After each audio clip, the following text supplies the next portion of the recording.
Hey everybody, awesome second day. I haven't introduced myself enough, I'm Ron, one of the co-founders of Flux and president of the NixOS Foundation. So excited to be here again, excited to be part of organizing this, and we're gonna do a little Nix State of the Union.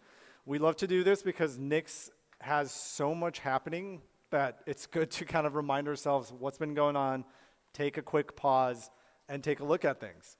So I'll get started. Again, we've been thanking them a lot, but we can never thank them enough. So thank you to everybody that made this happen. Now, how many of you have ever heard my reference about veggie goulash? Yes, less than 10. All right, so I get to say it again. So one of the things that I've been in conflict with for about like the last 5 years, 6 years now, since I've been going deep into Nix, is like, how do I explain what I do to my mom? Okay, I don't know if anyone of here has ever had that reference, your mothers, your spouses, your partners, your high school teacher, whatever it is. And I've landed on a reference that seemed to somewhat stick, but I'm not yet fully sure of it, we'll see. So the way I like to think about Nix to folks that are non-Nix initiated or maybe not super technical is like veggie goulash. So I have very mixed background in my heritage. So I had a great-grandmother from Poland, and she would make this amazing veggie goulash. She sadly passed away a long time ago, but the recipe lived on. But everybody has these kinds of recipes that they kind of pass from person to person in the family. It's ink on paper. It tells you what ingredients you need. It tells you how to put it in. Maybe it tells you Fahrenheit or Celsius and you do the conversion yourself. And at the end of the day, it never comes off. That's the same thing because recipes are not reproducible. Here's the big but and how I like to think about Nix. I like to say, hey mom, imagine you had a magic cookbook. Imagine that magic cookbook was written by our great-grandmother. And again, it had all those recipes. But when she wrote down 2 tomatoes, 1 zucchini, little paprika or whatever it is, that magic cookbook actually materialized that exact tomato that was grown in the exact soil with the exact acidity that she had in her backyard or at the farmer's market, and that showed up in your kitchen when you were starting to cook that veggie goulash. So that's Nix to me, right? Because what if we can make that veggie goulash taste exactly like grandma made it? And that's what we can do today with software. So I still don't think anyone understands what I do that is non-technical, but it's an attempt. Now, I've been coming up and talking about Nix at a State of the Union-esque thing since we came back from COVID. I think that was 2022. It's now three years going. No, it might have been even 2021. We've always been talking about how amazing the growth has been. I mean, just turn around, look at this room, right? We're now in North America, we're not in Europe. And this is the crowd that we have around us, which is pretty incredible. So we've been a lot of the time talking about growing and growing and growing. And what I realized last year where it's like, it's not about growth. It's about how can we make sure that all of us, and probably many more across the world, are here 10 years from now. Right, how can we make sure Nix is here 10 years from now? And what do we need to do that? So I started thinking a lot more about, growing Nix and a stronger Nix to more of a, how do we build a sustainable Nix together? That can be here for you, for me, for the folks that haven't even heard about Nix yet. 2 years from now, 5 years from now, hopefully 50 years from now, and there'll be like a picture of this room like in an old hotel and some like really bad graphics, be like, hey, these were the old people. So when I think about sustainable Nix, it's split into this triangle. I come from a world of saying everything in threes. If you ask anybody in the company that works with me, it's always a 3. Even if I have a 2, I'll make one up. This one I didn't make up. so threes. For me, making a sustainable Nix is about doing 3 things. It's about how do we ensure that everyone here, everyone online, everyone contributing to Nix, there's a motion of sustainable contribution. How do we ensure that there's no burnout? How do we ensure that the folks that have all the experience are able to bring that forward? How do we build up new contributors and how do we welcome them, right? There's always kind of a friction. There's an imbalance that happens. But how do we make sure that's something that we can do in 2027, and in 2030. That's a big piece of what we've been thinking about on the governance side and in general in NIC sustainability. The second piece of that is resources. That's pretty blunt, That's pretty blunt, right? We have money in the bank. We'll show you. The minute I got in, one of the things I wanted to make sure is that we have super transparent policies around everything. You know how much money we have, you know where we put that money, you know who we got it from. Because otherwise, I don't think that a community can work together at a wide scale. So sustainable resources is pretty direct. It's how can we start thinking about not do we have enough money to give infra for the latest thing, it's how can we make sure that we reduce reliance on variables outside of our ecosystem that we have less and less control of, right? And for me, that starts coming into how can we create repeatable formats for our profit and loss where I can say with a high certainty that in 2027, we're gonna have this budget. Right? So when infrastructure comes in and needs something for migrating off Hetzner or needs something for an S3 cache, we can say 2026 and 2027 is covered, right? We have something to actually back into. That's what I'm talking about in the sustainable resources front. I think there's a lot of work there because there's also a lot of governance and community work in terms of how do we interact with folks who can fund us and approve funding and commit to funding that is multi-year. Because we can only go so far on donations that can come in one day and totally be erased the next, right? And we've seen that. We've seen folks who have been amazing donators, you know, at kind or whatever format for 13 years, but then they get bought, they get switched, and suddenly we need to go and figure out something to do. I want to be able to make sure that every year I can stand up here and say, well, not me, hopefully other people can stand up here and say, hey, this is the 3-year plan. This is the runway we have, and this is where we're investing into. And the last bit, this has been going on, and we're going to be talking about that over the next 15 minutes a lot, sustainable governance, right? I think it's a pure evolution of open source. We start with Mr. Ilko sitting over there, and he brings this genius solution out into the world, and a lot of us start rallying around it because we want to work on it, we want to contribute to it, we want to be part of it, and we want to bring it to the workplace, to our hobbies, wherever we want to do it. But there's a sustainable evolution that happens between that to where we need to go as we've grown. And I think we've seen that in the last 12 months, right?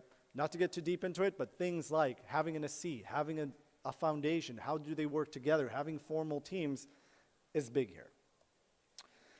So apologies for the graphics, they look horrible, but just a quick, what happened in the last year, right? So we formed the Constitutional Assembly. We then went in and we started forming the Constitutional Assembly, helped us create a new governance format. We had the first ever election inside of NICS since it was born almost exactly 22 years ago. So in just like, I think, Ilko, 6 days, we're celebrating this? Maybe 6? Okay. Concerning look, maybe 6 days. We formed the first steering committee, right? And now, just in the last few weeks, we had the first NICSOS Foundation rotation. So things are moving. I think this is how we're structuring sustainability. With that said, I do want to have Sylvan join us on stage. The whole point of the State of the Union, sorry, copying time, yeah.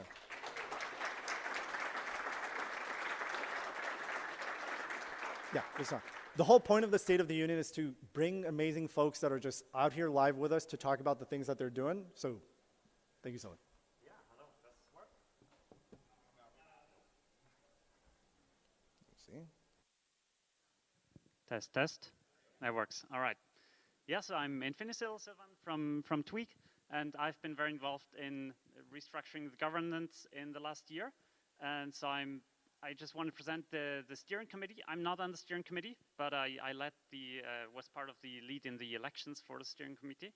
We had 450 contributors vote for these 7 people. Well, and way more. We had over 20 nominations, and these 7 had the most votes. And so I want to welcome John Erickson, who sits in front here, to the stage, and Tom Barek. Oh, Tom is also here. Yeah, so these are the 2 steering committee members right here. So Erickson, John Erickson, Erickson 2314. We have Tom Barek, yes, and then we have Gabriella, Franz, Robert, Winter, and Jan, who are not here right now. yeah, but these exist now, the steering committee, and I guess I'll get to that later, but they can be contacted. There's email, there's GitHub, and on Discord you can also send PMs. So yeah, I'll skip ahead, and you can stay here for a bit. I'll get up. So the next step there was, once we had the steering committee, so rewinding a little bit, before we had the election, we in the assembly, and that's another group of people, but we wrote a constitution for how to have the elections, how this influences the board, how that all works together. You can look at that. It's in a repo. But yeah, so as part of this constitution, it's also that the steering committee approves the foundation. So we have some kind of checks and balances in there. And so we have a new board. Since a couple days ago, it has been approved. And so I want to welcome Laszlos and Sebastian, and yeah, and Ron is also on the board, and me, yes.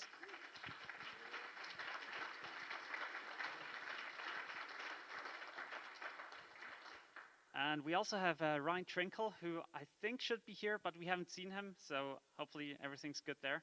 But yeah, these, kind of mixed bag of steering committee and board members here. So yeah, what does each body do? So here's a link, here's where you can find the constitution. It's in the new org repo, docconstitution.md. So the steering committee is more on the kind of community side of things. So that goes into the technical leadership as well, social leadership, sets the product direction. There's a whole bunch more, also acts as the kind of final escalation points in case of conflicts, and so on. Whereas the foundation board is more on the legal, administrative, financial side of it. Kind of, as Ron wrote it really nicely, keeping the lights on and helping the light shine brighter. Yeah, and also about relationship, external ones, partnerships, sponsorings, and so on. And of course, if there's matters relating to both, they work together. And yeah, that's kind of a very brief summary of the responsibilities which are laid out in this constitution. Yeah, this is my last slide. And this general org repo was kind of a recent effort in order to make the whole organization of official efforts more transparent, more explicit, more discoverable. So it's pure documentation, but it's very clearly laid out who owns which part, how to make changes to it. There's regular reviews to make sure things don't get out of date. It also newly defines what is actually official. We haven't had a definition for what is official up to recently. It's been just kind of up in the air or de facto what people think. You can, as it's a normal repo, you can request peers. You can request to get, for example, access to things as well. You can make issues and the right people will see it and can redirect you to where you can request changes and so on. Yeah, and that's being worked on. I work on that a lot, but yeah, that's. Awesome. All right, thank you, Sylvan. We're gonna invite more people in a minute, so you guys don't have to stand on stage. I'm gonna do this real quick because I want to make sure that we stick on schedule. There's a few other people I really want to talk to you about areas inside of Nix that do need shout outs, do need to tell you a few things. But just a quick Nix in the numbers, because this is a tradition now. Nix is growing. I don't think anyone here is surprised. I mean, things are kind of like multiplying every freaking year. At the beginning, like I said, it was exciting. Now when I see this, I'm like, oh boy. Our cash. That's going to cost money. Again, AWS has been like an awesome sponsor, and every year I've been like, we need to like increase our budget by 50%. They've been like, cool. So it's nice that they're also expanding usage of this, so there's like mutual needs there. It's growing, right? So just like, it's growing. Look at that. Still being talked about. I think every 2 weeks, I wait for the traditional front page Hacker News post about Nix. I think it's now been like, the way I count it is if 3 out of 5 are not negative, that's a good week. And so far, we've been trending to like not negative. It's been like pretty good. So I love that. Obviously, cash is where we're spending a lot of our resources on, right? Hetzner, stuff like that. Folks are aware of it. And it's growing. So the one thing I want to add if folks don't know Peter Hitchens and are interested to be more integral part of an open source system, please read this book. He has a few books. Social Architecture, Peter sadly passed away very early on in his life, but I think the way he thought about open source and what open source brings to the world was a very, like, that's the view that I take on. The biggest quote that I like to kind of like live by as we're addressing these things is that it's community before code all the time, right? We can have a lot of code. If we don't have this community and that community globally to go and make that happen, nothing really matters around it. So this is also something that personally I call out very explicitly when I talk about things also at the company level. Without the community, there is nothing. Quick foundation, look back, lots happened in 2024. The main focus was sustainable governance, right? What we can do to create the NCA, support the SC, do the rotation, lots of stuff in between.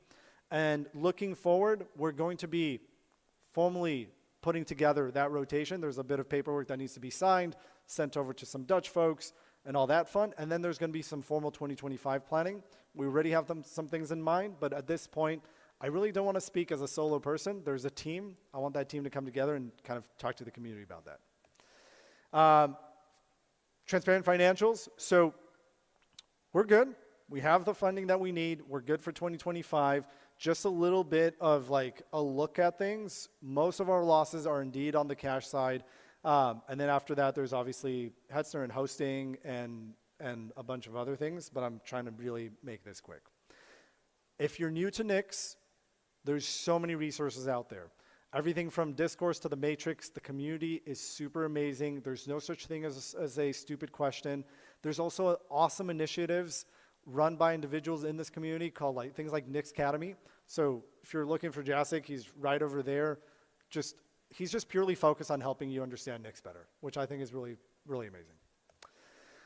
Nix teams, if you're interested to contribute and take part, there is a lot of different teams. And if we don't have the right team in place, suggest it, talk to the SC, mention it to the board, mention it to someone you think is part of the community. There's no blockers.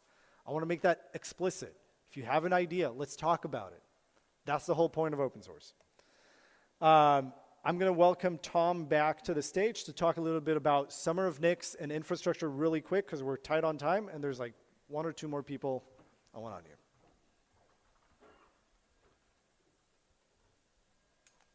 Yeah, so Summer of Nix, this is a project or a program that started a few years ago. It started out with some funding from NLNet and NGI Zero, and it kind of is a big thing for the community. It brings in a lot of people, brings a lot of like newcomers as well, and is a way to kind of get people started into the ecosystem. And you do a lot of packaging work. You do a bunch of just stuff to make software more reliable. Very much focused on like privacy and self-hosting. So that's a pretty good effort. It's been going on every year. Kind of the style has been kind of changing here and there, but if you're interested in anything like this or want to help organize it or be a mentor or participate yourself, please let us know. Yeah, we're also trying to get a little bit more repeatability here because it seems like this is a good program. So we're also building a team to kind of help have the working on it be kind of a bit more consistent year to year. So let us know if you're interested. Infra team. We don't actually have a lot of some. I'll just kind of talk through it. Some of the big stuff they've done this year is upgrading the hardware for like the build farms that we have, migrating away from Equinox that we lost that kind of sponsorship to like Hetzner builders. They've been working on like of Borg, some of like the Nix packages infrastructure, make that more efficient. That's been good progress on there. And they're trying to kind of transition also to doing a self-hosted mail. But contact anyone here if you're interested in infrastructure. There's obviously always like more and more work to do. So let us know. And also shout out to John Erickson for doing some more work on Hydra. Keep up the good work.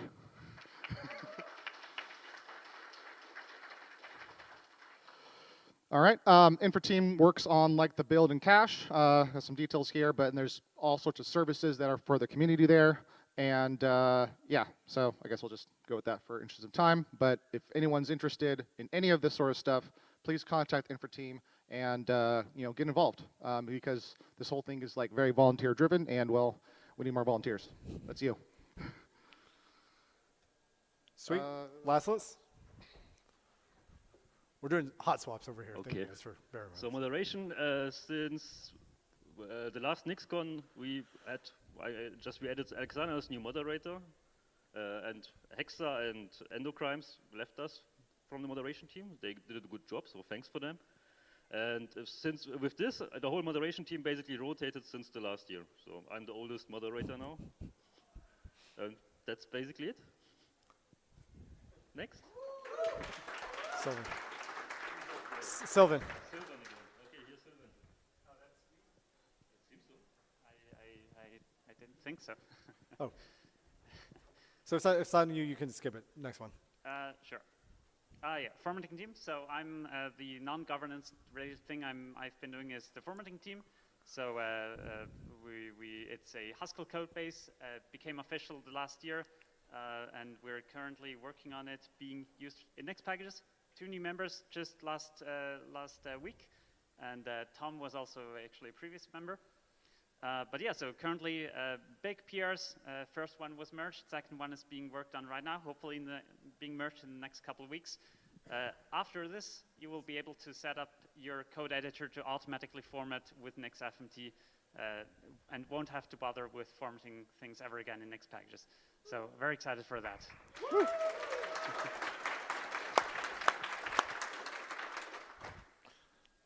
Marketing team, Dan.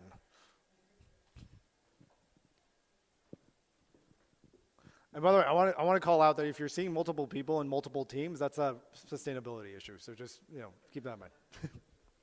Hi, my name is Daniel. I represent the marketing team. We had a bit of a lull last year where we were in maintenance mode for about 6 months or so. Since then, we've kind of reached out to each other and said, let's get motivated again. Let's get moving. Start being more active on updates and socials. And at the beginning of the year, we've started doing so. We've got weekly meetings now. Socials are more active. Website development's more active. We started also looking at branding. But we, again, are a very small team, and we could use help. So if you have any interest in working on our homepage, helping out with social media, branding, or marketing in general, if you have ideas about marketing, please swing by. We have a weekly meeting. We also have a matrix space. And yeah, help make this number keep going up. Just to add a emphasis on marketing, like this is not just about, this could also be about how do we put words together to explain things to people. So if you have thoughts on that, I think that's one of like the hardest things we've been working on at Nix for the longest of times. I wouldn't like measure it against other harder things that we've been doing, but like explaining Nix, I know a lot of thought went into that. You guys do it every day, maybe every week. That's a big part of marketing. Sorry. Absolutely. Do we have, okay. Oh, you made pretty slides, thank you. So, results from the survey from last year, we had about 2,300 answers, full answers. So that's a 30% increase from the year before. So, again, number keep going up. So that's great. And also I think, let's see, we had 27 questions, 39% new, and I think there was, oh yeah, this is a really big one. 40% of the respondents have been using Nix only within the past year. So that's outreach, that's growth. It'll be really interesting to see what that number turns into again for this year. 90% of the people responding use Nix OS. It is core, it is central. People like using Nix OS that use Nix. Also 50% of the people actually use it for software development or use Nix for software development. Interesting number. We're kind of thinking about like, what do the other 50% do? So we're finding questions. This is actually another responsibility of the marketing team is coming up with survey questions and then processing the data from the survey. And also, our biggest avenues that people are learning Nix is, well, first from YouTube, then through their friends or through word of mouth, and then from Reddit. Now with all these numbers, and there's plenty more numbers if you want to look at everything that we've processed on the discourse. If you look for the survey 2024 results, you should be able to find it pretty easily. One thing that we've noticed is that there's still kind of a bias within the numbers. We only have like a partial data from the community. And so this year we hope to do a little bit more outreach and promotion of the survey to get an even larger capture of what the community is like and what their answers are, and have a better kind of data to process. It's kind of hard to actually extract information when you only have a partial representation of the community. So next year, hopefully, or this year will hopefully be better. Cool. Next team. John.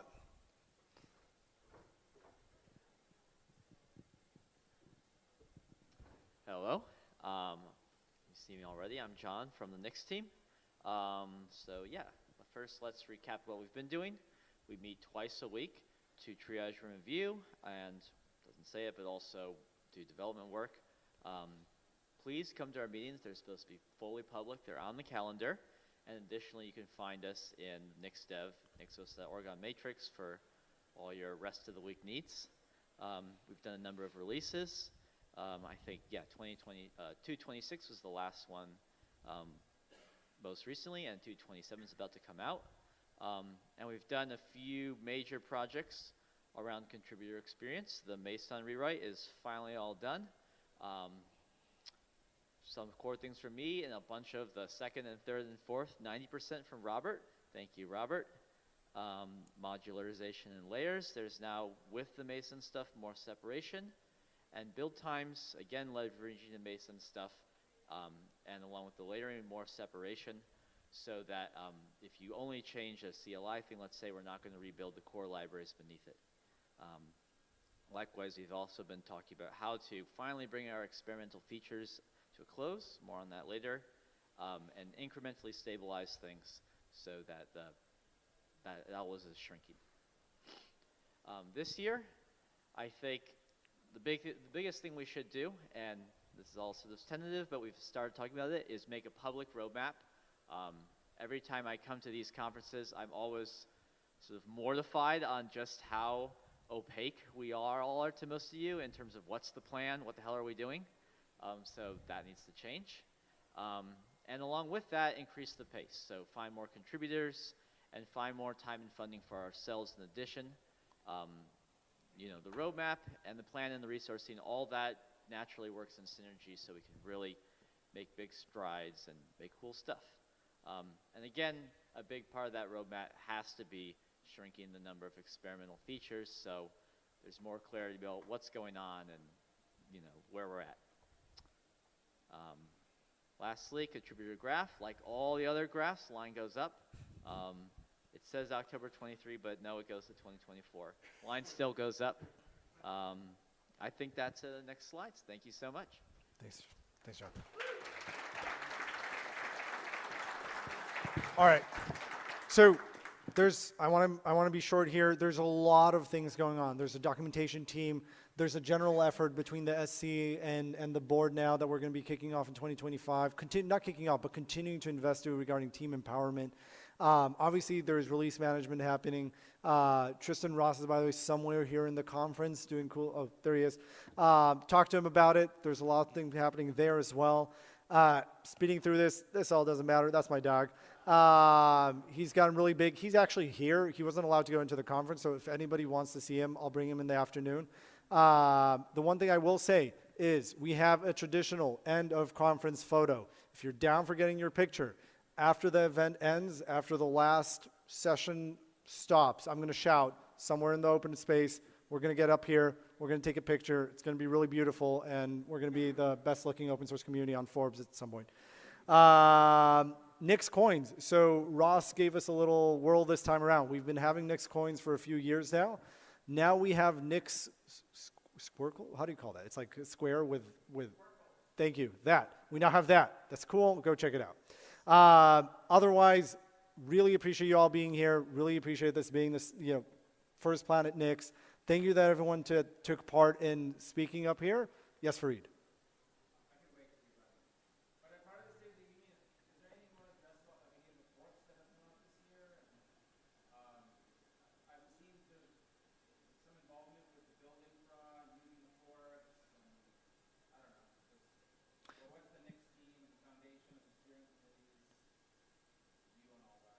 Yeah, so I think 100% that's a really good question that is pertaining a lot to the steering committee.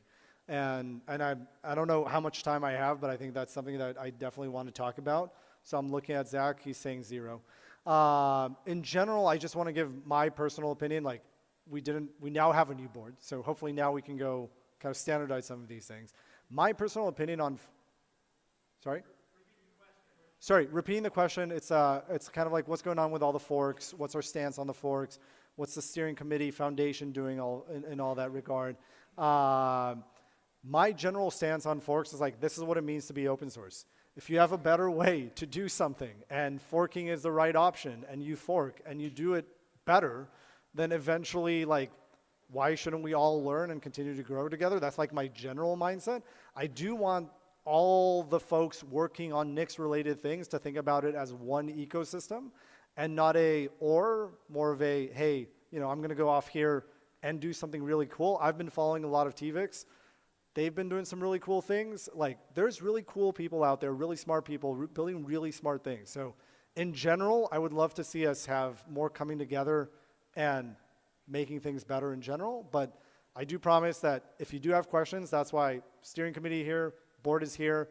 I don't want to take up more time from Zach, and I'm happy to like step outside and talk about that. So anybody that wants to talk about forks, I'm actually going to be outside to talk about forks. Again, thank you. Picture at the end. Thank you to everyone that joined me, and have a good rest of the day.